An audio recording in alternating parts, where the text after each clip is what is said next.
Κυρίες και κύριοι, αγαπητές φίλες και φίλοι, απόψε είναι Κυριακή 19 Φεβρουαρίου του 2023. Έχουμε σημαντικά θέματα και απόψε. Πιστεύω ότι ένα από τα πιο σημαντικά, τα γνωστά, ο πόλεμος, ο ορισμός κτλ. Είναι η επίσκεψη του Υπουργού Εξωτερικών των ΗΠΑ στην Τουρκία. Ο τρόπος που έγινε η επίσκεψη, η σημειολογία της επίσκεψης, θα τα πούμε, αυτό θα είναι το ένα το θέμα μας. Να ξεκινήσουμε πρώτα από τον πόλεμο. Με βάση δημοσίευμα του Reuters, και ακούστε να σταματήσει πια αυτή η ιστορία, όταν αποκαλύπτουμε τις πηγές, δίνουμε τη δυνατότητα στον τηλεθεατή να καταλάβει και ποιος το λέει και γιατί το λέει. Δηλαδή όταν μιλάει ο Ρώσος, αντιλαμβανόμαστε, το λέει γιατί εξυπηρετεί κάποια σκοπιμότητα, όταν το δημοσίευμα είναι του Reuters, όσοι δεν ξέρουν ας μπουν να διαβάσουν τι είναι το Reuters, παίζει και αυτό, έχει τη δική του σκοπιμότητα. Εν πάση περιπτώσει, με βάση το Reuters λοιπόν, η μάχη για τον Μπαχμούτ, παρότι οι Ηνωμένες Πολιτείες της Αμερικής επιχείρησαν στην αρχή να πούνε εντάξει και να χαθεί τον Μπαχμούτ, δεν έγινε τίποτα, γράφει λοιπόν το Reuters ότι με βάση απόψεις δυτικών, ειδικών, ότι είναι μάχη κλειδί τον Μπαχμούτ. Δηλαδή αν πέσει τον Μπαχμούτ θα ανοίξει ο δρόμος στη συνέχεια για να καταλάβουν οι Ρώσοι 4 βασικές πόλεις. Η πόλη Κωνσταντίνιβκα που βρίσκεται νότια του Μπαχμούτ, στη συνέχεια βόρεια το Σιβέρσκ που είναι ακριβώς βόρεια από τον Μπαχμούτ και βορειοδυτικά είναι δύο δίδυμες πόλεις, είναι το Κραματόρσκ και το Σλοβιάνσκ. Αυτά λοιπόν, επειδή έχουμε πει ξανά ότι εγώ δεν το γνωρίζω, αλλά το είπε κάποιος άνθρωπος που ξέρει την Ουκρανία καλά, από την Ουκρανία μάλιστα μιλούσε, σε μια εκπομπή που είμαι με τον Παντελή Σαββίδη, και είπε ότι στο Κραματόρσκ και το Σλοβιάνσκ υπάρχουν τεράστια αποθέματα πετρελαίου, κυρίως φυσικού αερίου, και αυτός ήταν ένας από τους λόγους που ο γιος του Biden είχε μεταβεί στην Ουκρανία μετά το 2014, το πραξικόπημα δηλαδή της ανατροπής του Γιαννουκόβιτς, και είχε αναλάβει, αν δεν κάνω λάθος, διευθύνων σύμβουλος, κάτι τέτοιο, στην κρατική εταιρεία φυσικού αερίου της Ουκρανίας. Και γι' αυτό λένε ότι επιμένουν για αυτές τις δύο πόλεις, Κραματόρσκ και Σλοβιάνσκ, που για να πέσουν πρώτα θα πρέπει η Βάγνερ να καταλάβει το Μπαχμούτ. Η Βάγνερ ανακοίνωσε ότι κατέλαβε μια γειτονική πόλη που βρίσκεται δυτικά του Μπαχμούτ, δηλαδή πάνε για περικύκλωση. Να ξαναπούμε ότι η Βάγνερ κατηγορεί την στρατιωτική γραφειοκρατία, δηλαδή τον νόμιμο στρατό της Ρωσίας, ότι με τις γραφειοκρατικές διαδικασίες στην ουσία επιβραδύνουν την προέλαση του στρατού της Βάγνερ, των μισθοφόρων της Βάγνερ, και ότι όταν καταλάβουν τον Μπαχμούτ, να ξέρει όλος ο κόσμος, ήταν δήλωση του Πριγκόζιν αυτή, ότι όταν καταλάβουν τον Μπαχμούτ να ξέρει ότι το καταλάβουμε εμείς. Είπαμε ότι γίνεται ένα παιχνίδι εξουσίας, για το οποίο θα αναφερθούμε στο δεύτερο θέμα, στην Μόσχα. Επίσης, βλέποντας τα πεδία των μαχών, είχαμε αναφέρει πριν λίγες μέρες ότι ο στρατιωτικός διοικητής του Βορείου Μετώπου, ο Ρώσος, ο οποίος είναι αυτός ο οποίος διέταξε την υποχώρηση των στρατευμάτων γύρω από το Χάρκοβο, το Σούμι, το Ίζιουμ και την πόλη Λιμάν, 4 πόλεις, Χάρκοβο, Σούμι, Ίζιουμ και Λιμάν. Όταν διέταξε λοιπόν την υποχώρηση του ρωσικού στρατού από αυτές τις περιοχές, είπε εμείς φύγαμε, λέει, προσωρινά, θα τις επανακαταλάβουμε. Και βλέπουμε τώρα ότι υπάρχουν και βομβαρδισμοί αλλά και προελάσεις, έστω και μερικών εκατοντάδων και χιλιάδων μέτρων, σε αυτήν την κατεύθυνση, δηλαδή να καταληφθεί το Λιμάν που είναι αρκετά κοντά τα ρωσικά στρατεύματα. Είδα ότι πλησιάζουν από βορρά και προς το Χάρκοβο, κατά πάσα πιθανότητα, όπως λένε ορισμένοι Ουκρανοί και Δυτικοί, πιθανότατα η μεγάλη επίθεση που λέγανε να έχει ξεκινήσει αθόρυβα, χωρίς την παρακολουθία των Ρώσων, για την κατάληψη αυτών των περιοχών. Ανακεφαλαίωση. Μπαχμούτ είναι σε δύσκολη κατάσταση οι ουκρανικές δυνάμεις και δεν φαίνονται κινήσεις να σπάσουν την πολιορκία και να κρατηθεί η πόλη. Θα μείνουν εκεί δηλαδή και οι υπερασπιστές της μέρα με τη μέρα θα χάνουν ένα κομμάτι της πόλης. Εδώ να πούμε, γιατί ακούγονται διάφορα, άσχετα με το τι ιδεολογία έχει ο καθένας, οφείλουμε όσοι παρακολουθούμε τη στρατιωτική ιστορία να ομολογήσουμε ότι οι υπερασπιστές, ο Ουκρανικός στρατός και ιδιαίτερα οι υπερασπιστές των πόλεων δίνουν αγώνα επικό και τους οφείλουμε και σεβασμό και τιμή. Είναι δυνατοί πολεμιστές, ασχέτως αν ο αγώνας αποδεικνύεται άνισος, και αναφέρουμε στους Ουκρανούς πολεμιστές που κάθονται στην ουσία για να πεθάνουν. Εντάξει, να είμαστε δίκαιοι και να αποτιμούμε τα δέοντα σε αυτά που βλέπουμε στα πεδία των μαχών. Αυτά λοιπόν για τον πόλεμο. Απλά να πούμε ότι εδώ υπάρχει ένα σχέδιο, έχουν μέχρι στιγμής υποσχεθεί στην Ουκρανία οι χώρες 320 άρματα μάχης. Είπαμε ότι είναι τα αμερικάνικα, τα Mi-1 Abrams, τα αγγλικά Challenger, τα γαλλικά Leopard 2 Α6 και Α4 και υπάρχουν και κάποια Leopard 1. Τώρα, από αυτά μέχρι στιγμής μόνο τα 50 έχει καθοριστεί ότι θα δοθούν περίπου τον Απρίλιο, τέλη Μαρτίου μέχρι τον Απρίλιο, που σημαίνει ότι η σκοπούμενη, η σχεδιαζόμενη αντεπίθεση των Ουκρανών στα μέτωπα της Ανατολικής Ουκρανίας την Άνοιξη είναι δύσκολο με 50 άρματα να κάνεις. Αν ήταν 350 θα μπορούσαν να γίνουν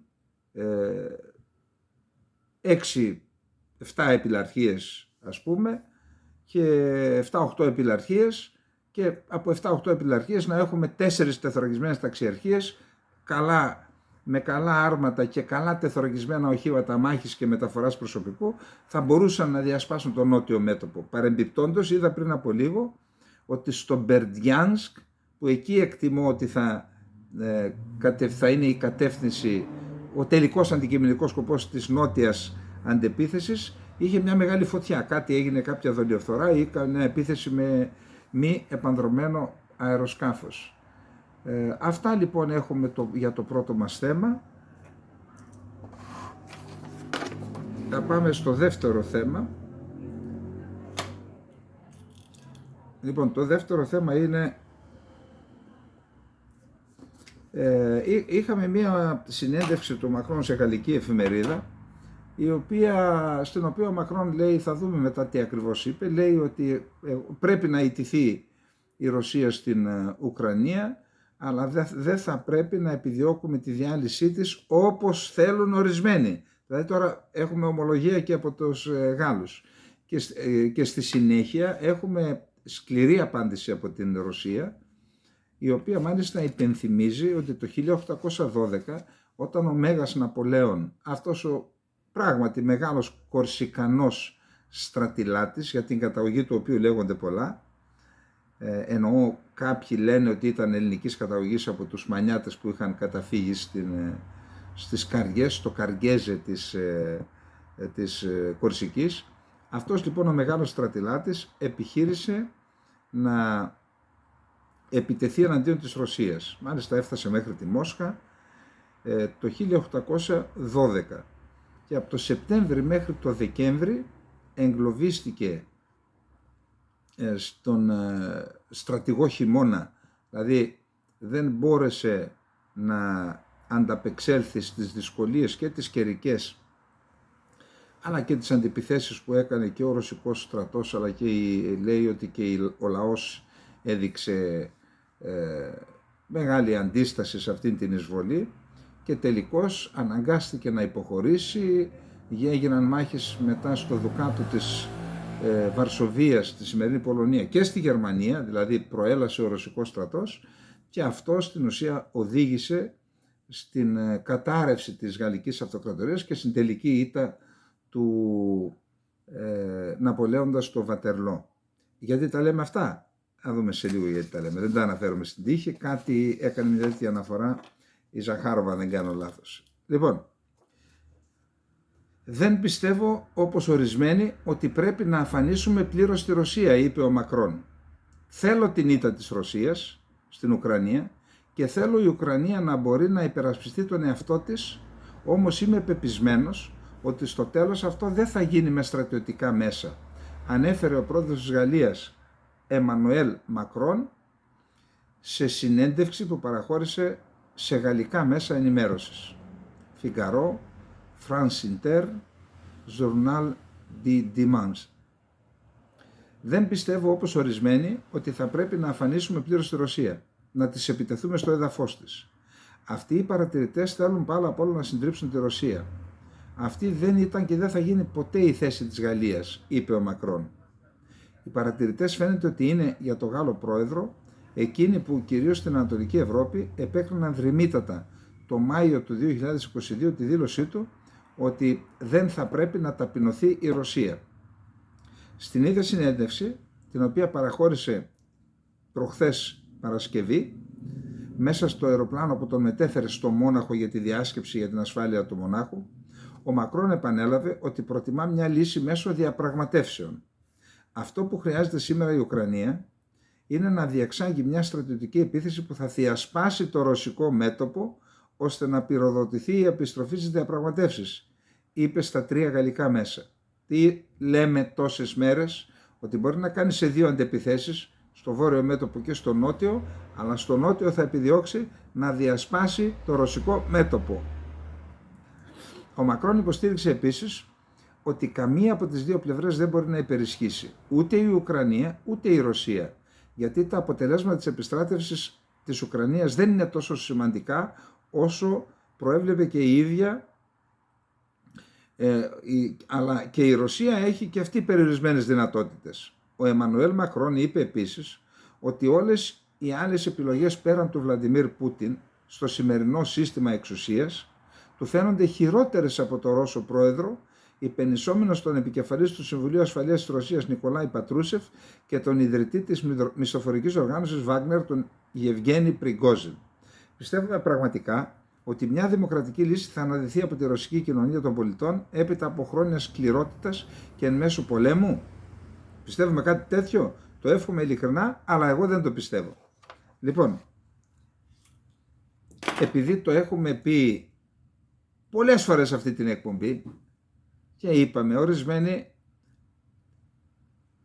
στοχοποιούν συνεχώς τον Πούτιν και έχουμε πει ότι δεν είναι ζήτημα του Πούτιν ούτε ο πόλεμος, ούτε ό,τι συμβαίνει στα μέτωπα του πολέμου, ούτε η ίδια η Ρωσία. Ότι υπάρχει εκεί ένα σύστημα εξουσίας με μια στρατιά γραφειοκρατών που εποφθαλμιούν. Αν δηλαδή με κάποιο τρόπο δουν ότι αποδυναμώνεται ο Πούτιν, κάποιος θα καθίσει στη θέση του. Και δεν έχουν λειψανδρία οι Ρώσοι. Να, οι υποψήφοι, και θα είναι και χειρότεροι από τον Πούτιν. Τα λέγαμε εδώ, τώρα τα λέει και ο Μακρόν. Δεν ξέρω τώρα τι συμβαίνει, αλλά λέει ακριβώς τα ίδια που είπαμε και δεν το έχουμε καβαλήσει στο καλάμι, ακόμα και παρκαρισμένο το έχουμε, να ξέρετε. Λοιπόν, μετά από αυτά λοιπόν απάντησε η Ζαχάροβα. Είστε ανικτήμητος, απευθυνόμενοι στο Μακρόν, αλλά να θυμάστε τον Ναπολέοντα όταν μιλάτε για αλλαγή εξουσίας στη Ρωσία. Γι' αυτό σας είπα στην αρχή την εκστρατεία του Ναπολέοντα, που αυτή αποτέλεσε την απαρχή τελικά της πτώσης του στο Βατερλό. Η Ρωσία επέπληξε σήμερα τον Εμμανουέλ Μακρόν για τις δηλώσεις του περί ήττας της Ρωσίας, λέγοντας ότι η Μόσχα εξακολουθεί να θυμάται την τύχη του Ναπολέοντα Βοναπάρτη και κατηγορώντας τον Γάλλο πρόεδρο για διγλωσία στη διπλωματία με το Κρεμλίνο. Σου λέει άλλα λες σε εμάς, άλλα λες. Πάντως αυτά που διαβάσαμε και είδαμε στη συνέντευξή του ήταν από τους πιο ήπιους ηγέτες της Δύσης απέναντι στη Ρωσία τώρα, γιατί τέτοια επίθεση στο Μακρόν δεν καταλαβαίνω. Η Γαλλία δεν ξεκίνησε με τον Μακρόν και τα σεβαστά από το κράτος λείψανα του Ναπολέοντα αναπαύονται στο κέντρο του Παρισιού.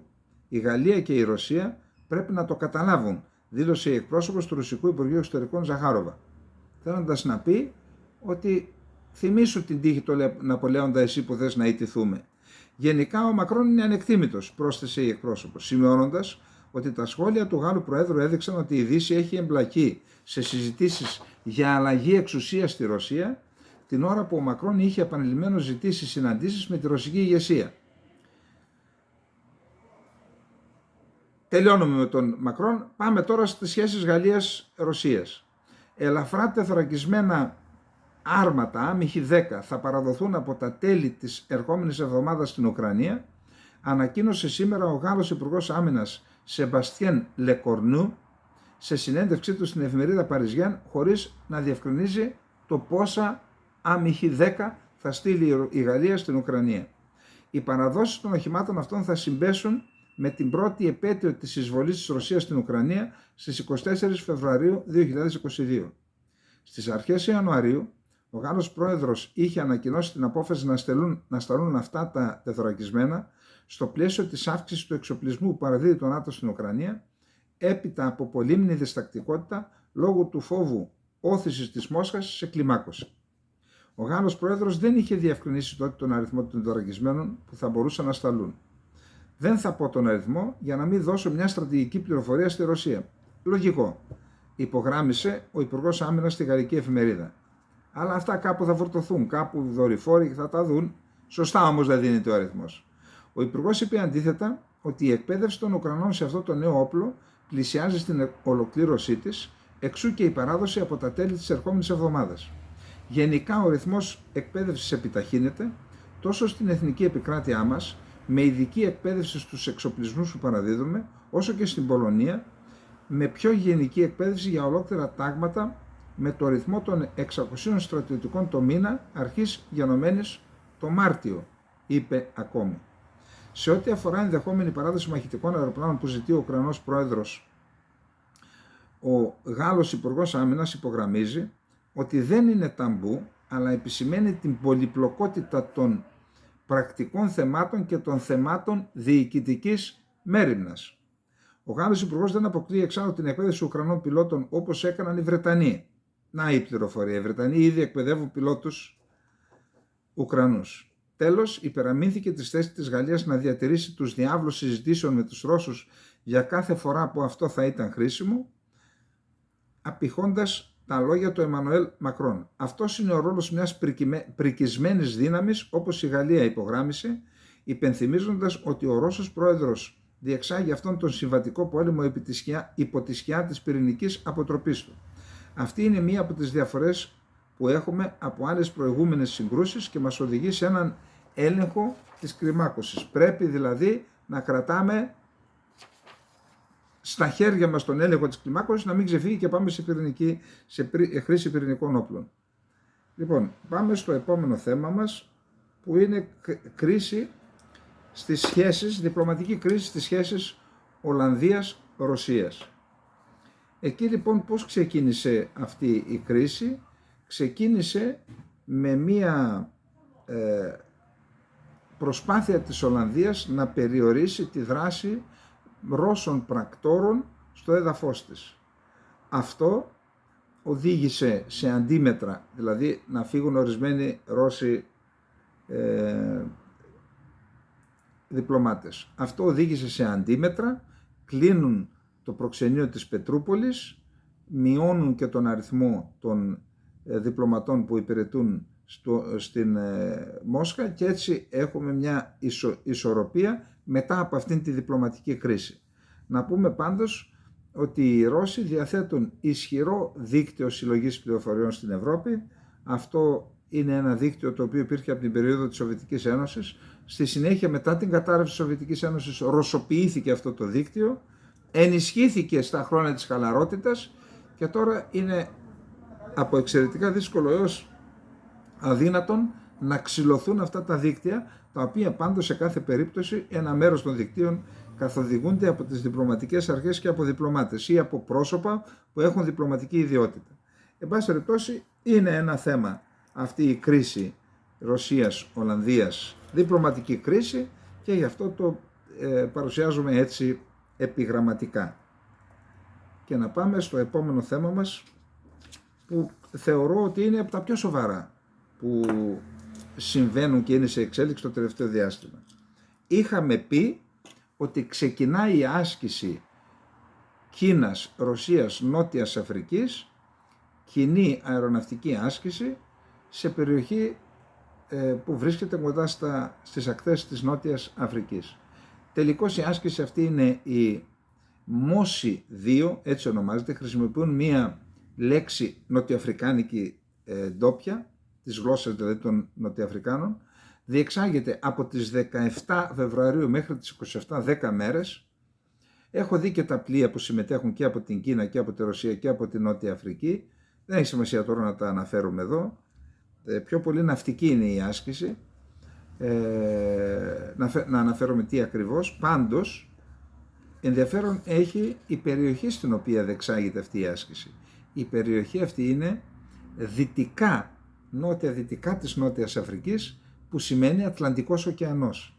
Μα η Αμερική, για να μην δεχθεί ποτέ επίθεση από τον Ατλαντικό, δημιούργησε με δική της πρωτοβουλία, δημιουργήθηκε το ΝΑΤΟ, το Βορειοατλαντικό Σύνολο, η Βορειοατλαντική Συμμαχία.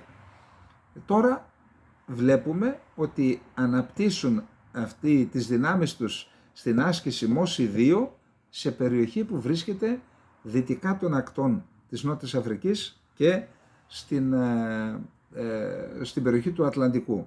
Είναι ένα μήνυμα αυτό, ότι είμαστε εδώ. Φυσικά δηλώνουν, είδα τις δηλώσεις που έκαναν και οι Κινέζοι, πιο πολλοί οι Κινέζοι έκαναν δηλώσεις για το θέμα. Είπαν ότι εμείς για την ασφάλεια των θαλασσίων οδών το κάνουμε. Ειδικά η Κίνα είπε, εμείς διατηρούμε το δικαίωμα ως ανεξάρτητο κράτος με άλλα κράτη να κάνουμε ασκήσεις οι οποίες δεν έχουν κανένα επιθετικό χαρακτήρα. Είναι τα σενάρια της άσκησης, δεν έχουν σχέση με επίθεση σε κάποια χώρα. Είναι ένα μήνυμα πάντως, και κυρίως η συμμετοχή της Νότιας Αφρικής, η οποία ήταν ο πυλώνας της Δύσης στην Αφρική, η οποία ιδιαίτερα μετά τη συμμετοχή της στους BRICS άρχισε η αποσκύρτησή της από το δυτικό στρατόπεδο, ας πούμε, και επειδή ομολογώ δεν γνώριζα τι είναι αυτό το BRICS, τώρα αυτές τις μέρες κάθισα και διάβασα, ναι, νομίζω ότι εάν δεν γίνει κάτι άλλο, αν συνεχιστεί δηλαδή αυτή η δημιουργία μετώπων, δηλαδή αν η Δύση στρέφεται εναντίον αυτών των χωρών, αυτές οι χώρες εκ των πραγμάτων θα συσσωματωθούν μέσω του BRICS.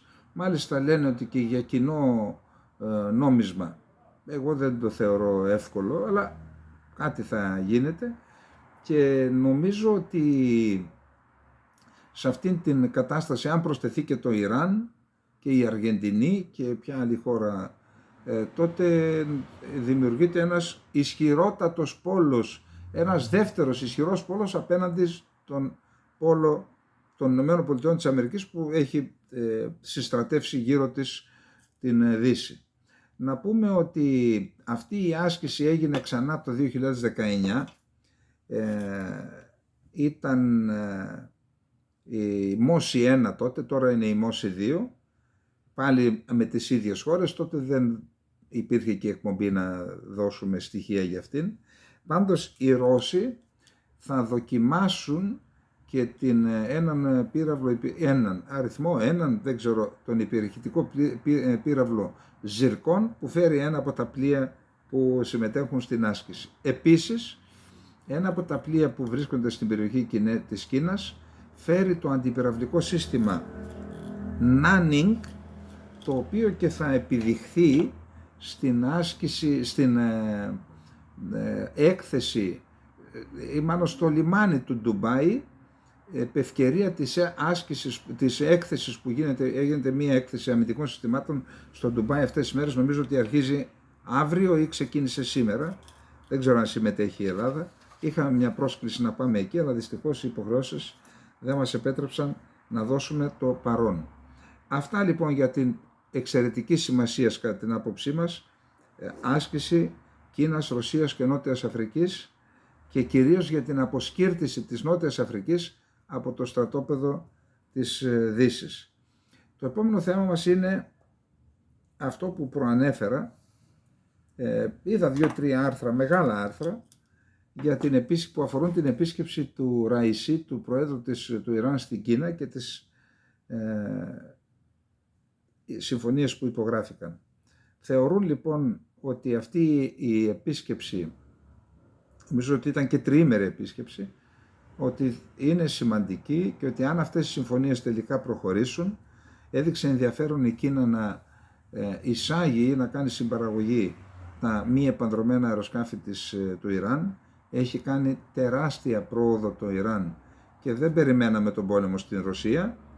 Ξέρουμε ότι το Ιράν είναι αυτό που παρήχε σε αντάρτες, παρακαλώ, όχι σε κράτος, στους Χούθι στην Ιεμένη, που παρήχε τέτοιες δυνατότητες, τέτοια μη επανδρομένα αεροσκάφη, με τα οποία έκαναν επιθέσεις σε απόσταση 500 και 600 χιλιόμετρων. Αυτή είναι, πύραυλοι είναι στην ουσία. Είναι πυραυλικά συστήματα. Και έκαναν στην Αράμκο, σε εγκαταστάσεις της Αράμκο, και αυτές η πυραυλική απειλή ήταν που έκανε τη Σαουδική Αραβία να ζητήσει από την Ελλάδα την πυροβολαρχία των Patriot που έχουμε στείλει εκεί, με προσωπικό φυσικά, και ως αντάλλαγμα θα πάρουμε τον εξυγχρονισμό των Patriot στο τελευταίο εξυγχρονισμό που έχουν, τον τελευταίο τύπο, τέλος πάντων εξυγχρονισμένο τύπο που έχουν οι Ηνωμένες Πολιτείες της Αμερικής. Κίνα και Ιράν λοιπόν, εάν τελικώς τελεσφορήσουν οι προσπάθειες των 5 να βάλουν, διότι και αυτό συζητήθηκε στο Πεκίνο, να βάλουν και το Ιράν στους BRICS, τότε θα είναι μια πολύ σοβαρή εξέλιξη που θα οδηγήσει και στην αλλαγή των ισορροπιών στην περιοχή. Το Ιράν δεν θα είναι μόνο του σε περίπτωση που δεχθεί μια επίθεση από το Ισραήλ για να ανακοπεί το πυρηνικό του πρόγραμμα, που μπορεί να οδηγήσει μέχρι και την απόκτηση πυρηνικού όπλου. Σημαντική εξέλιξη. Και να πάμε τώρα, πάλι εξαιρετική σημασία θέμα, είναι είχαμε συνάντηση στη διάσκεψη του Μονάχου, είχαμε μια πολύ σημαντική συνάντηση μεταξύ του Υπουργού Εξωτερικών των Ηνωμένων Πολιτειών της Αμερικής, του κυρίου Μπλίνκεν, και του Υπουργού Εξωτερικών, έχει άλλο τίτλο γιατί εκεί είναι Κομμουνιστικό Κόμμα, του Υπεύθυνου Εξωτερικών Υποθέσεων του Κομμουνιστικού Κόμματος Λαϊκής Δημοκρατίας της Κίνας, στο Μόναχο. Εκεί λοιπόν, από ό,τι διαβάζω, την ίδια τη δήλωση του Μπλίνκεν, τέθηκε το θέμα του μπαλονιού και η απάντηση του Κινέζου ήταν σκληρή, από ό,τι λέει και ο ίδιος ο Μπλίνκεν, για το ζήτημα αυτό. Δεν συγχωρούν οι Κινέζοι την κατάρριψή του, εν πάση περιπτώσει, και εξέφρασε τους φόβους μετά τη συνάντηση ο Μπλίνκεν να δώσει οπλικά συστήματα και πυρομαχικά η Κίνα στη Ρωσία. Και μετά από αυτή τη δήλωση που έκανε, είχαμε απάντηση, άμεση απάντηση της Κίνας. Έχει ενδιαφέρον να διαβάσουμε, γιατί εδώ έχουν σημασία και οι λέξεις που χρησιμοποιούνται. Οι εκβιασμοί των ΗΠΑ δεν θα καθορίζουν τις σχέσεις μας με τη Ρωσία. Να αποκηρυχθεί η ανεξαρτησία της Ταϊβάν. Σκληρή απάντηση της κινέζικης διπλωματίας στις παρενέσεις των ΗΠΑ για απομόνωση της Ρωσίας από την Κίνα. Κόλαφος είναι η απάντηση της Κίνας στους φόβους που εξέφρασε ο Αμερικανός Υπουργός Εξωτερικών Άντονι Μπλίνκεν σε εφόλης της ύλης συνέντευξη που έδωσε στο NBC σήμερα Κυριακή 19 Φεβρουαρίου του 2023. Οι ΗΠΑ φοβούνται ότι η Κίνα σχεδιάζει να δώσει στη Ρωσία θανατηφόρα όπλα, είπε επιλέξει, κάνοντας μάλιστα γνωστό πως μετέφερε την ανησυχία του αυτή στη συνάντηση που είχε στο Μόναχο με τον επικεφαλής του Κεντρικού Γραφείου Εξωτερικών Υποθέσεων του Κομμουνιστικού Κόμματος της χώρας, Wang Yi. Η Κίνα απαντά σε αυτές τις διπλωματικές παρενέσεις ξεκάθαρα ότι δεν θα δεχθεί ποτέ τις πιέσεις και τις απειλές της Ουάσιγκτον στις ρωσοκινεζικές σχέσεις, επισήμανε ο Wang Yi. Δεν θα δεχθούμε ποτέ καθοδήγηση των ΗΠΑ, ακόμα και απειλές για άσκηση πίεσης στις ρωσοκινεζικές σχέσεις, ανέφερε σε ανακοίνωσή του την Κυριακή 19 Φεβρουαρίου 2023 το Κινεζικό Υπουργείο Εξωτερικών. Ο μόνιμος αντιπρόσωπος της Λαϊκής Δημοκρατίας της Κίνας χαρακτήρισε επίσης ανεύθυνες τις δηλώσεις του Γενικού Γραμματέα του ΝΑΤΟ Τζένς Στόλτεμπεργκ για την περιοχή Ασίας Ειρηνικού. Ο Wang Yi τόνισε σχετικά ότι οι ρωσοκινεζικές σχέσεις συνολικής και η συνολική εταιρική σχέση και η στρατηγική αλληλεπίδραση βασίζονται στις αρχές της μη ευθυγράμμισης με τις πολιτικές τρίτων μερών, της μη αντιπαράθεσης και της μη στόχευσης τρίτων μερών και αποτελούν εσωτερικό ζήτημα στο πλαίσιο άσκησης της κυριαρχίας των δύο ανεξαρτήτων κρατών. Έτσι τους λένε, μην ανακατεύεστε, τι κάναμε εμείς με τη Ρωσία, δεν στρεφόμαστε σε τρίτα κράτη, μη στόχευσης τρίτων μερών. Ο Κινέζος διπλωμάτης σημείωσε επίσης ότι στο ουκρανικό ζήτημα η Κίνα έπαιζε πάντα επικοδομητικό ρόλο, υποστήριζε την προώθηση της ειρήνης και τις διαπραγματεύσεις. Οι Ηνωμένες Πολιτείες ως μεγάλη δύναμη θα πρέπει να προωθήσουν μια πολιτική λύση στην κρίση αντί να ρίχνουν λάδι στη φωτιά και να επιχειρούν να εκμεταλλευτούν την ευκαιρία, δήλωσε Wang Yi. Εδώ είναι, τους θεωρεί δηλαδή ως υπεύθυνους για τον πόλεμο. Αυτή είναι η σκληρή δήλωση. Είναι απαραίτητο να αντιταχθούμε αποφασιστικά στην ανεξαρτησία της Ταϊβάν προκειμένου να διατηρηθεί η σταθερότητα στα στενά της Ταϊβάν, δήλωσε Wang Yi κατά τη διάρκεια συνάντησης με τον Υπουργό Εξωτερικών των ΗΠΑ Άντονι Μπλίνκεν στο Μόναχο. Για να διατηρηθεί η σταθερότητα στα στενά της Ταϊβάν, είναι απαραίτητο να αντιταχθούμε αποφασιστικά στην ανεξαρτησία της Ταϊβάν και να τηρήσουμε ειλικρινά την αρχή της μιας Κίνας, δήλωσε ο Wang Yi στον επίσημο ιστότοπο του Κινεζικού Υπουργείου Εξωτερικών. Ο Wang Yi τόνισε ότι η Ουάσιγκτον θα πρέπει να σεβαστεί τα ιστορικά δεδομένα και επίσης να τηρήσει τις πολιτικές της δεσμεύσεις και να τηρήσει τη δέσμευση που έδωσε στην Κίνα ότι οι ΗΠΑ δεν υποστηρίζουν την ανεξαρτησία της Ταϊβάν. Η κατάσταση γύρω από την Ταϊβάν κλιμακώθηκε όταν το καλοκαίρι την επισκέφθηκε η Νάνση Πελόζη, τότε πρόεδρος της Βουλής των Αντιπροσώπων. Η Κίνα, που θεωρεί το νησί ότι είναι μία από τις κινέζικες επαρχίες, καταδίκασε τότε την επίσκεψη της Πελόζη, βλέποντας σε αυτή την κίνηση την υποστήριξη των ΗΠΑ της αυτονομίας της Ταϊβάν και πραγματοποίησε στρατιωτικές ασκήσεις μεγάλης κλίμακας μετά την επίσκεψη. Επίσης, οι σχέσεις μεταξύ της κεντρικής κυβέρνησης της Λαϊκής Δημοκρατίας της Κίνας και της νησιώτικης επαρχίας της διακόπηκαν το 1949, όταν οι δυνάμεις του τότε Εθνικιστικού Κόμματος, με ηττημένες σε έναν εμφύλιο πόλεμο με το Κομμουνιστικό Κόμμα της Κίνας, μεταφέρθηκαν στην Ταϊβάν. Οι επιχειρηματικές και ανεπίσημες επαφές μεταξύ του νησιού και της επιδοτικής Κίνας αποκαταστάθηκαν στα τέλη της δεκαετίας του 80. Από τις αρχές της δεκαετίας του 1990, τα μέρη άρχισαν να έρχονται σε επαφή μέσω μη κυβερνητικών οργανώσεων, της Ένωσης Πεκίνο για την ανάπτυξη των σχέσεων κατά μήκος του στενού της Ταϊβάν και του Cross Strait Exchange Foundation. Από το Banking News η αναφορά. Νομίζω ότι η Κίνα σκληραίνει τη στάση της απέναντι στις ΗΠΑ. Δεν ξέρω πώς θα το διαχειριστούν αυτό οι ΗΠΑ. Πάμε λοιπόν στο επόμενο θέμα, που είναι η Συρία. Το Ισραήλ πραγματοποίησε μία επίθεση στην Συρία, αεροπορική επίθεση, βομβαρδισμό, και είχαμε 5 νεκρούς και αρκετούς τραυματίες. Την επίθεση καταδίκασε η Ρωσία, η Ζαχάροβα έκανε μια δήλωση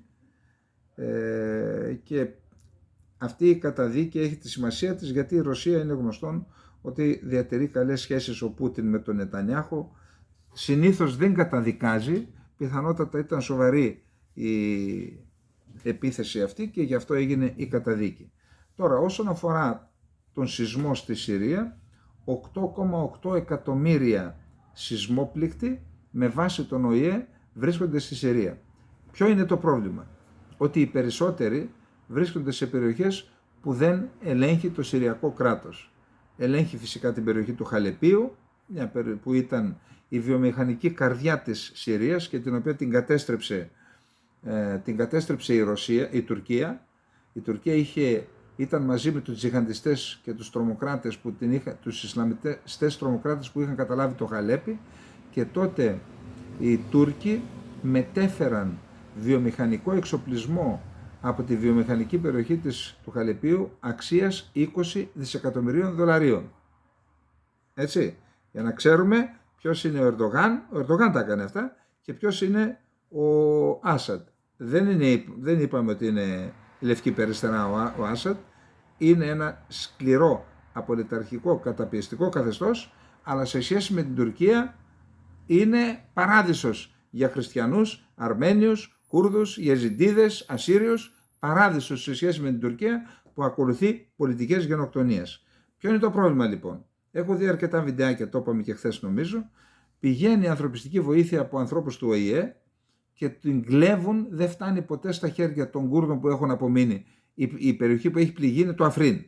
Το κατεχόμενο Αφρίν από την Τουρκία και από τζιχαντιστές. Εκεί λοιπόν κλέβουν οι τζιχαντιστές την βοήθεια και την πουλάνε. Και μένουν οι άνθρωποι που έχουν χάσει τα σπίτια τους, έχουν χάσει τους δικούς τους, μένουν και χωρίς ανθρωπιστική βοήθεια ή χωρίς φαρμακευτική περίθαλψη. Είναι ένα τεράστιο ζήτημα, ελπίζω να λυθεί. Διαβάζω ότι ένα πλοίο ελληνικό με ελληνική βοήθεια σπέβδει προς τη Λατάκια, δεν έχω άλλες πληροφορίες. Έστω και αργά, καλώς κάνει η Ελλάδα και στέλνει βοήθεια. Υπήρχαν προβλήματα που έχουν να κάνουν και με την επιβολή του εμπάργου, αλλά και με τη δυσκολία και της Συρίας να δεχθεί της κυβέρνησης της Δαμασκού. Εν πάση περιπτώσει, ελπίζουμε η ελληνική βοήθεια να φτάσει εκεί, να επουλώσουμε τις πληγές έστω και με 10 τόσες μέρες μετά τον σεισμό των ανθρώπων, όπως κάναμε και στην Τουρκία. Στην Τουρκία στέλνουμε 140 τόνους, είδα πριν από λίγο στέλνουμε. Ελπίζω λοιπόν να πάει και στην Συρία. Πάντως επαναλαμβάνω, στην Συρία το πρόβλημα είναι τεράστιο λόγω της πολιτικής της Τουρκίας να εισβάλλει στη Συρία, να έχει κατεχόμενες περιοχές από τον τουρκικό στρατό και από ομάδες τζιχαντιστών, τρομοκράτες δηλαδή, και να πούμε επίσης ότι είχαμε νέα επίθεση της Τουρκίας τώρα εν μέσω σεισμού, νέα επίθεση στην περιοχή της Ροζάβας στο Κομπάνι, και νομίζω ότι είχε πάλι ένα νεκρό, πάλι με μη επανδρωμένο αεροσκάφος. Είπαμε, ο λύκος κι αν γέρασε και αν άλλαξε πώς λέγεται η τέτοια, δεν άλλαξε την νοοτροπία, το ίδιο παραμένει. Λοιπόν, πάμε στο επόμενο θέμα. Λοιπόν, πάμε στην Τουρκία. Τώρα που μιλάμε, πιθανόν σήμερα να γίνει, δεν ξέρω αν γίνει σήμερα ή αύριο. Είδα πάντως ότι ο Ερντογάν με τον Μπαξελή μαζί, χεράκι τα δύο αθώα αυτά παιδάκια, θα μεταβούν μετά από 10 τόσες μέρες, θα μεταβούν στις σεισμόπληκτες περιοχές μαζί. Ο Ερντογάν είχε κάνει μια βόλτα και πιο πριν, τώρα θα πάνε μαζί οι δύο εταίροι που σκέφτονται να ζητήσουν την ψήφο των Τούρκων πολιτών στις εκλογές που από ό,τι διαβάζω θα γίνουν. Δηλαδή εργάζεται το ΑΚΠ για να γίνουν είτε 14 Μαΐου είτε 18 Ιουνίου. Δεν τους βγαίνει το σενάριο να πάνε τις εκλογές ένα χρόνο μετά. Πιθανότητα ο Ερντογάν θα πουλήσει υποσχέσεις. Θα μου πείτε γιατί οι δικοί μας δεν πουλάνε. Αλήθεια. Κάνω μια παρένθεση.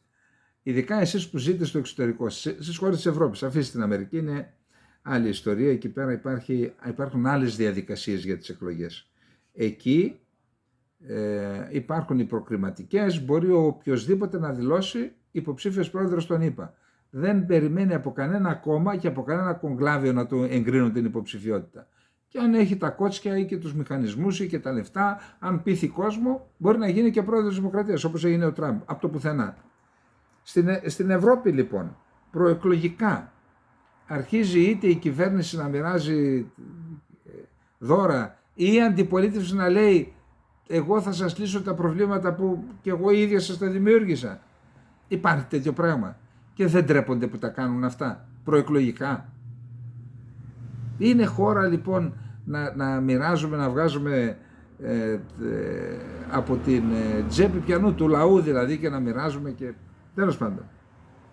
Ο Ερντογάν θα παίξει με αυτό, είπε θα δώσω, θα κάνω, θα ράνω, και πιθανότατα τον έπεισαν ότι τον συμφέρει 14 Μαΐου τελικά, για να μην τα προβλήματα που ξεκίνησαν με το σεισμό θα απλωθούν στην κοινωνία και πιθανόν μετά από 7-8 μήνες, 10 μήνες να είναι χειρότερη κατάσταση από ό,τι τώρα.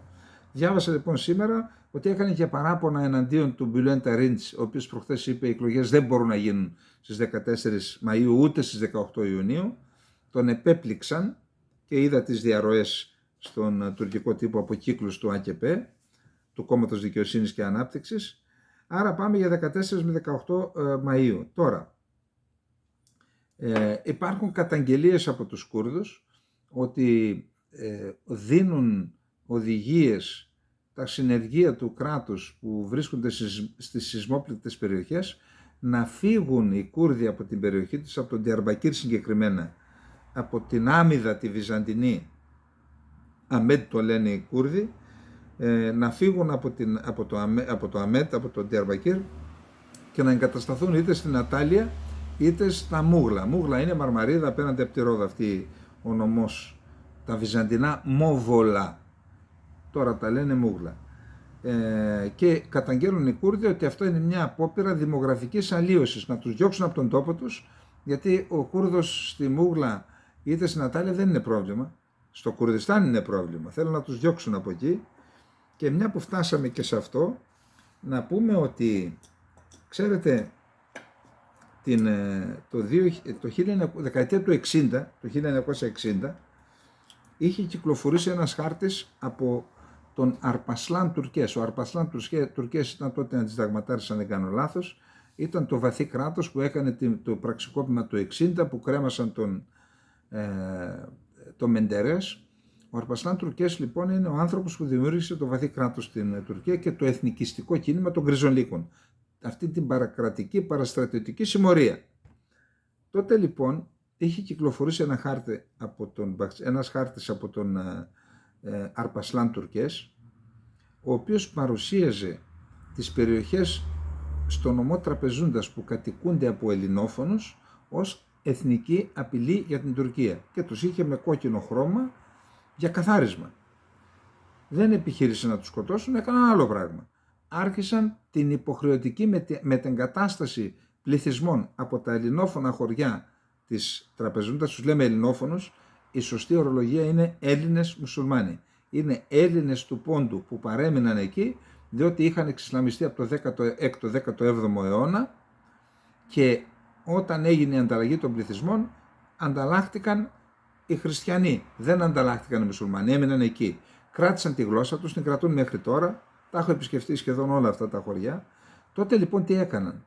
Επειδή το θεωρούσαν απειλή, οι χάρτες υπάρχουν αυτοί που σας λέω, πήραν εκατοντάδες χιλιάδες οικογένειες και τις σκόρπισαν στους νομούς. Προσέξτε, Βαν, στα σύνορα με την Περσία, τρέχα γύρευε. Γνώρισα από εκεί ανθρώπους που μετά από τόσες δεκαετίες συνέχισαν να μιλάνε ποντιακά, ελληνικά. Λοιπόν, στο Βαν, στο Ερζινγκιάν, στην Τσανάκαλε, στα Δαρδανέλια δηλαδή, στην Ύβρο. Έχει ανθρώπους που μιλάνε ποντιακά, ακόμα και τώρα. Στη Μάνισσα, στη Μαγνησία, που είναι δίπλα στη Σμύρνη. Και σε άλλες περιοχές και στην Αντιόχεια. Στην Αντιόχεια λοιπόν αναφέρονται δεκάδες νεκροί ελληνόφωνοι. Μάλιστα γνώρισα και ανθρώπους που ήρθαν από την Αντιόχεια στην Ελλάδα που μιλάνε ακόμα ποντιακά. Πήγαν εκεί δηλαδή και διατήρησαν τη γλώσσα τους και στην Προύσα. Αυτή λοιπόν μία εφημερίδα κατάγονται από την περιοχή Τσάικαρα Τραπεζούντας, επαρχία Τσάικαρα, που είναι η παραφθορά της λέξης κατοχώριον. Ήταν η εμπορική και διοικητική έδρα των ελληνικών χωριών σε αυτή την ορεινή περιοχή. Διάβασα σε μια εφημερίδα λοιπόν ότι 29 ελληνόφωνοι, Έλληνες μουσουλμάνοι, που από αυτούς που εγκαταστάθηκαν στο νομό της Αντιόχειας πέθαναν στο σεισμό, έχασαν τη ζωή τους και είχε μάλιστα και τα ονόματά τους. Μίλησα με κάποιον, πήρα ένα τηλέφωνο και μου λέει δεν είναι μόνο αυτοί, λέει, είναι και άλλοι, πολλοί. Αυτοί είναι από μια συγκεκριμένη περιοχή που ήταν εκεί στην Αντιόχεια. Υπάρχουν και σε άλλους νομούς, είναι πολλοί ελληνόφωνοι που έχουν, Έλληνες μουσουλμάνοι που έχουν χάσει τη ζωή τους σε αυτόν τον πόλεμο. Παρεμπιπτόντως λοιπόν, μιλώντας με έναν από μια περιοχή εκεί τέλος πάντων, το ανέφερα το γεγονός ότι ένας Έλληνας εφοπλιστής έδωσε για τους σεισμόπληκτους 1 εκατομμύριο ευρώ. Το έδωσε στην Τουρκία. Και του είπα ότι μπράβο, λέω, ο Ερντογάν και ο Τσαβούσογλου το δέχτηκαν και τον ευχαρίστησαν. Λέει δεν το δέχτηκαν για να τον ευχαριστήσουν, λέει γιατί το έκαναν? Για να του πάρουν τα λεφτά αυτοί, λέει. Μα λέω πώς το λες αυτό? Μου είπε δεν πρόκειται να δώσω ούτε μία λίρα στο κράτος, διότι είναι κλέφτες. Αν είχα τη δυνατότητα να δώσω απευθείας σε ανθρώπους που έχουν πληγεί, θα το έκανα. Εγώ δεν πρόκειται να δώσω σε αυτούς, είναι κλέφτες. Είπε πολλά για τον Ερντογάν και μου είπε και κάτι άλλο που μοιάζει με ανθρώπους εδώ. Έχω κλείσει τις τηλεοράσεις, δεν ακούω τηλεοράσεις, δεν αντέχω να τους ακούω. Κάτι μου θυμίζει αυτό, έτσι. Λοιπόν, αυτά ήθελα να σας τα πω, είναι πληροφορίες που έρχονται ανεπεξέργαστες από την τουρκική κοινωνία και δεν είναι σκόπιμες, επαναλαμβάνω, στην τύχη.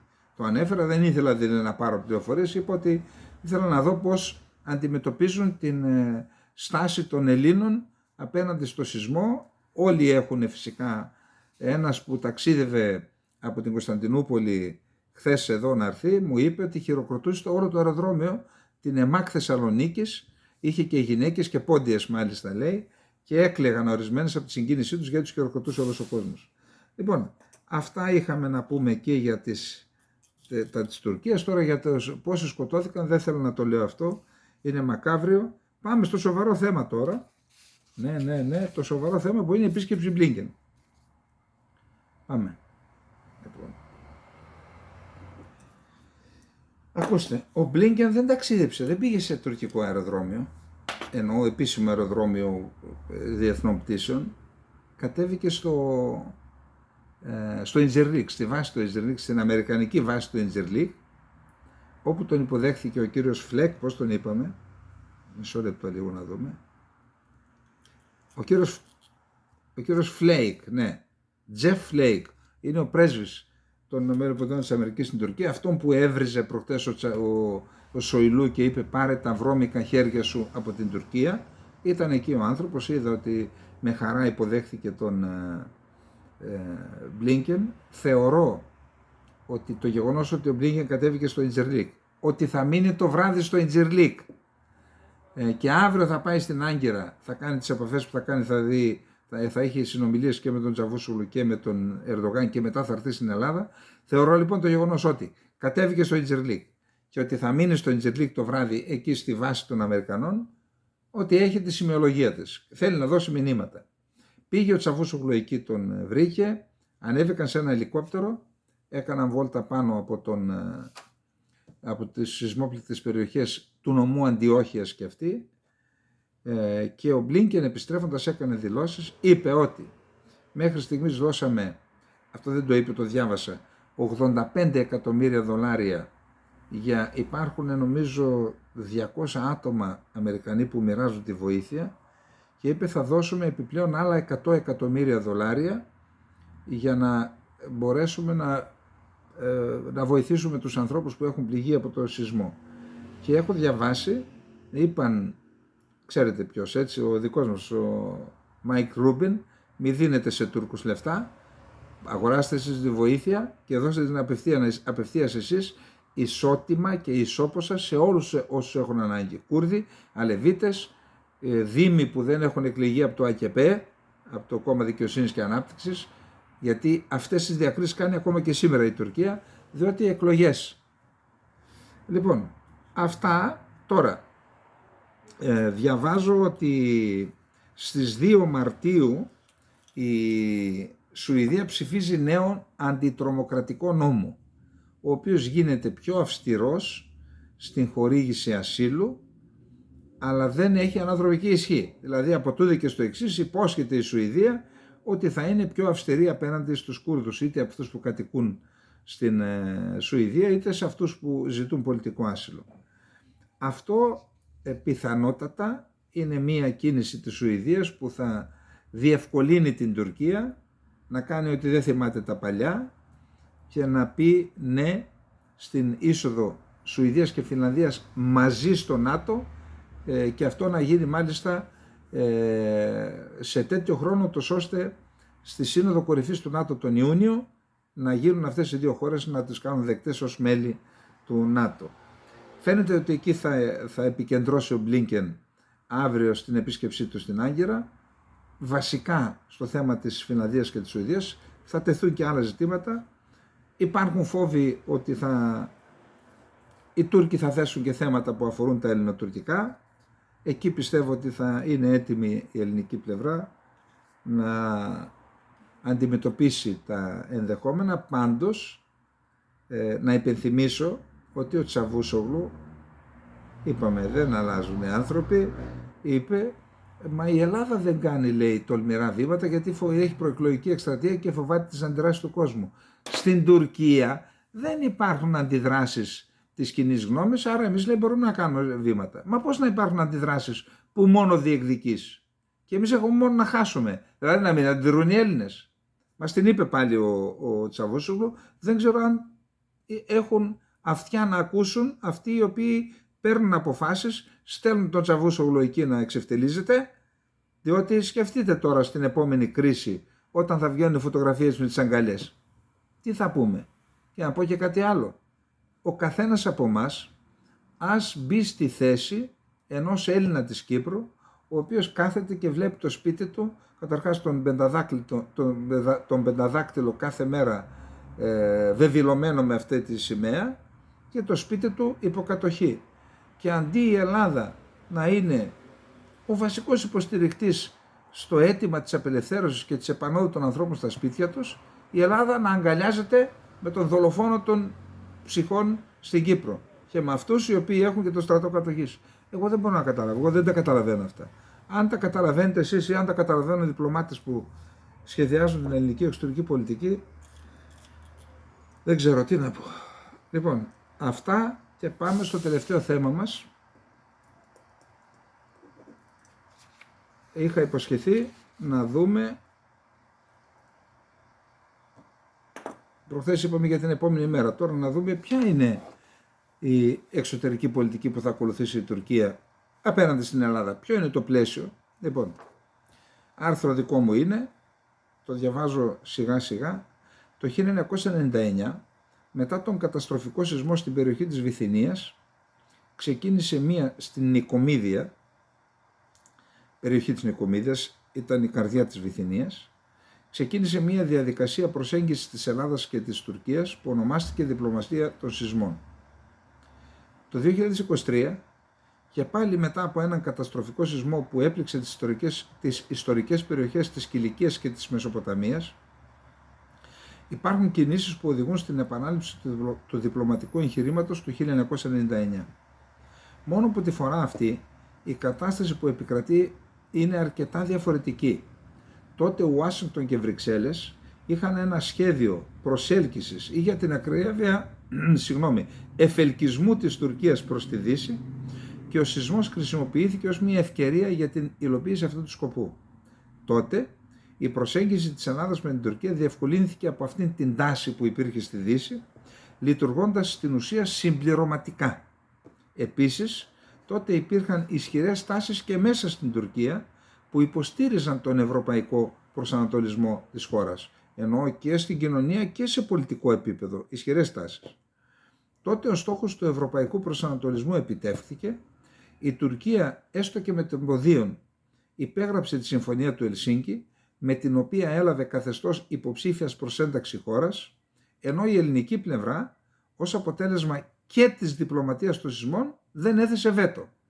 Διότι κανονικά έπρεπε να θέσουμε προκαταβολικά βέτο, να κερδίσουμε κάτι και να πούμε πέρνα. Εμείς τι κάναμε? Κάναμε τη στρατηγική του Ελσίνκη.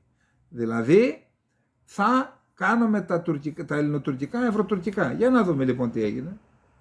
Η Ελλάδα με την κίνησή της εκείνη φιλοδοξούσε να καταστήσει τα προβλήματα που αντιμετώπιζε με την Τουρκία ευρωπαϊκά. Έχουν υποθεί και έχουν γραφτεί πολλά για τη συγκεκριμένη στρατηγική, πάντως, όπως απέδειξε η ίδια η ιστορία, ούτε οι Βρυξέλλες είχαν τη βούληση αλλά και την οργανωτική δομή να πιθαναγκάσουν την Τουρκία, ούτε η γραφειοκρατία της Άγκυρας είχε σκοπό να θυσιάσει σε εισαγωγικά τις διεκδικήσεις της έναντι της Ελλάδας για να κάνει μερικά βήματα προς τις Βρυξέλλες. Ας δούμε όμως τι επιχειρείται τώρα με το τηλεφώνημα του κυρίου Μητσοτάκη προς τον κύριο Ερντογάν και τον εναγκαλισμό δένδια Τσαβούσογλου. Καταρχάς δεν γνωρίζουμε αν υπάρχει κάποια στρατηγική ή απλώς η Αθήνα εξυπηρετεί και πάλι σκοπούς της Δύσης. Διότι η Δύση τι θέλει? Τώρα που είναι σε αδυναμία ο Ερντογάν, να κάνουμε ορισμένες κινήσεις, να τον πάρουμε και πάλι κοντά μας. Δεν ξέρω καλά τον Ερντογάν, δεν βάλτε κανένα ψυχολόγο να σας πει, να εξετάσει και να σας πει ποιος είναι ο Ερντογάν και ποιοι είναι οι στόχοι του. Τώρα που έχει ανάγκη θα αρπάξει ό,τι είναι να αρπάξει και μετά θα ξαναδείξει το πρόσωπό του και προς τη Δύση και προς την Ελλάδα. Λοιπόν, πάντως τώρα η κατάσταση είναι εντελώς διαφορετική, τουλάχιστον όσον αφορά την Τουρκία. Τότε, το 1999, υπήρχαν ισχυρές τάσεις και στις Βρυξέλλες και στην Άγκυρα που στήριζαν την ευρωπαϊκή προοπτική της Τουρκίας. Τώρα, το 2023, είναι ζήτημα αν υπάρχουν γραφειοκράτες στις Βρυξέλλες ή ηγέτες στην Ευρωπαϊκή Ένωση που πιστεύουν ότι η Τουρκία, όπως έχει διαμορφωθεί, έχει θέση στην ευρωπαϊκή οικογένεια.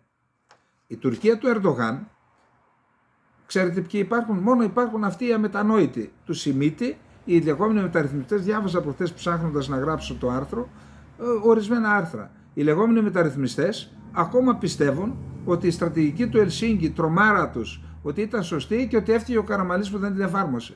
Πού να ξέρουν τι τους ετοίμαζε ο Ερντογάν πίσω από την πλάτη τους? Καλά δεν ξέρουν, δεν ρωτάνε κιόλας. Και επιμένουν, ακόμα γράφουν ανοησίες τέτοιες. Οι Ευρωπαίοι ξύπνησαν. Δεν υπάρχει κανένας Ευρωπαίος να λέει βάλουμε την Τουρκία στην Ευρώπη. Η Τουρκία του Ερντογάν έχει πάρει τον δικό της ιδιαίτερο δρόμο. Μιας χώρας που έχει ως όραμα, προσέξτε εδώ, να ηγηθεί του μουσουλμανικού και του λεγόμενου τουρκικού κόσμου, να εκμεταλλευτεί τις πλουτοπαραγωγικές πηγές, ενεργειακά κυρίως, των κρατών αυτών και να γίνει παγκόσμια οικονομική και πολιτική δύναμη. Αυτό δεν θα αλλάξει με το σεισμό. Και αυτή η Τουρκία δεν χωράει στην Ευρώπη. Πάρτε το χαμπάρι, ούτε στη Δύση. Μια τέτοια Τουρκία θα ήταν πολιτικά ανόητο, αν όχι αυτοκτονικό, να αποπειραθεί κανείς να επαναλάβει με μια τέτοια Τουρκία. Θα ήταν πολιτικά ανόητο, αν όχι αυτοκτονικό, να αποπειραθεί κανείς να επαναλάβει το ούτως ή άλλως αποτυχημένο, όπως αποδείχθηκε, εγχείρημα το 1999. Δηλαδή με ευνοϊκές συνθήκες δεν πέτυχε το εγχείρημα. Τώρα ξανά τα ίδια. Πώς να πετύχει όταν η Τουρκία έχει τους στόχους που προείπα? Επίσης θα ήταν πολιτικά ανόητο να θεωρήσει κανείς ότι η Τουρκία, επειδή τη στείλαμε βοήθεια ή επειδή θα εισέλθει σε μια περίοδο σχετικής αδυναμίας, θα αναθεωρήσει τους κεντρικούς στόχους της εξωτερικής πολιτικής στο Κυπριακό, το Λιβικό, στο Αιγαίο και τη Θράκη. Θα ήταν πολιτικά ανόητο να περιμένει κανείς η Τουρκία να αποσύρει τα στρατεύματα κατοχής και να σταματήσει τις ενέργειες για το άνοιγμα των Βαροσίων. Μάλιστα, πριν αλέκτορ φωνήσε, ο Τατάρ δήλωσε προχθές ότι οι ενέργειες για το άνοιγμα των Βαροσίων θα συνεχιστούν κανονικά.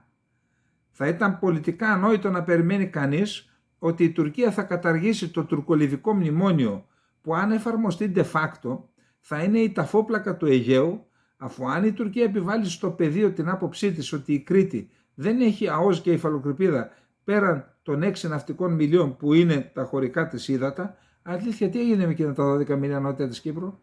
Γαργάρα! Είναι κράτος αυτό? Να το προαναγγέλει μέσω των νέων και μετά να το καταπίνει επειδή αντιδράει η Τουρκία, για να μην θυμώσει η Τουρκία? Αυτό θα αποτελέσει οδηγό για το Αιγαίο, αν ισχύσει για την Κρήτη στο πεδίο de facto, δηλαδή για τα όρια που έχει καθορίσει αυτοβούλος ότι επεκτείνεται η γαλάζια πατρίδα, την οποία επίσης θα ήταν πολιτική ανοησία να περιμένει κάποιος ότι θα την ακυρώσει αυτοβούλος ο Σαββούσογλου για μια αγκαλιά το δένδια. Έτσι. Άρα, ποιος είναι ο στρατηγικός σχεδιασμός της Αθήνας μετά το σεισμό, το τηλεφώνημα Μητσοτάκης Ερντογάν και τους εναγκαλισμούς δένδια Τσαφούσογλου, από τους οποίους μάλιστα συγκινήθηκε το State Department και εμείς συγκινηθήκαμε. Ορισμένοι μάλιστα δάκρυσαν. Ναι. Πάντως, το βέβαιο είναι ότι η Τουρκία έχει εισέλθει ήδη σε έναν κύκλο εσωστρέφειας που θα διαρκέσει αρκετά. Από 3 έως 5 χρόνια, αυτή είναι προσωπική μου εκτίμηση. Το μέγεθος των προβλημάτων που θα κληθεί να διαχειριστεί εκείνος που θα κερδίσει τις εκλογές, όποιος τις κερδίσει, είναι τέτοιο που μπορεί να οδηγήσει την Τουρκία σε μια περίοδο ακόμα και πολιτικής αστάθειας. Αυτό σημαίνει ότι η Άγκυρα αυτή την περίοδο δεν θα μπορεί να ασκήσει την εξωτερική της πολιτική με την επιθετικότητα που το έπρατε τα τελευταία χρόνια, μέχρι πριν το σεισμό, με εξαίρεση τα ενεργειακά της Ανατολικής Μεσογείου και της Λιβύης, τα οποία θα τα διεκδικήσει ως ένα μέσο που θα την βοηθήσει να βγει από την κρίση. Δεν θα κάνει πίσω η Τουρκία στα ενεργειακά. Προσέξτε, ό,τι και να κάνουμε εμείς. Δεν πάμε να τους κάνουμε και κολοτούμπες από τη χαρά μας. Δεν πρόκειται αυτά να κάνουν πίσω. Η Ελλάδα και η Κύπρος πρέπει να προσαρμόσουν τη στρατηγική τους σε αυτά τα νέα δεδομένα, χωρίς να παρεσυρθούν στα λάθη του παρελθόντος. είναι η Ελλάδα πρέπει να ενισχύσει τις ένοπλες δυνάμεις της και να αυξήσει την αποτρεπτική της ισχύ. Επίσης, είναι αλήθεια ότι οι συμμαχίες που έχει υπογράψει έχουν ενισχύσει τη θέση της Ελλάδας. Δηλαδή έχουμε ενισχυθεί μέχρι στιγμής στρατιωτικά και θα ενισχυθούμε όσο ολοκληρώνεται το πρόγραμμα, αλλά και οι συμμαχίες έχουν ενισχύσει τη θέση μας. Το μόνο που μένει είναι η Ελλάδα να επεξεργαστεί τη μετάβαση από το δόγμα του κατευνασμού στο δόγμα της αποτροπής. Και αυτή η περίοδος των 3-5 ετών προσφέρεται για κάτι τέτοιο. Ας προχωρήσουμε λοιπόν, αφού η αποτροπή είναι η μόνη που μπορεί να αποτρέψει τον πόλεμο, τον οποίον τον έφερε στην πόρτα μας το δόγμα του κατευνασμού που ακολουθεί η Ελλάδα εδώ και 5 δεκαετίες. Λοιπόν, αυτά είχα να πω. Θεωρώ ότι, εντάξει, δεν ευλογούμε τα γένια μας, αλλά θεωρώ ότι αξίζει, ειδικά το 10ο θέμα το άρθρο, αξίζει και ανάλυσης και περίσκεψης από όλους μας, είτε είμαστε απλοί πολίτες, είτε είναι αυτοί οι οποίοι αποφασίζουν για τις τύχες της χώρας, της δικιάς σου και της δικιάς μου. Λοιπόν, καληνύχτα, καλό βράδυ της Κυριακής και καλή εβδομάδα από αύριο. Τελευταία εβδομάδα του Φλεβάρι είναι, την άλλη Τρίτη τελειώνει ο μήνας, αλλά είναι τελευταία εβδομάδα στην ουσία. Λοιπόν, να είμαστε όλες και όλοι καλά. Καληνύχτα.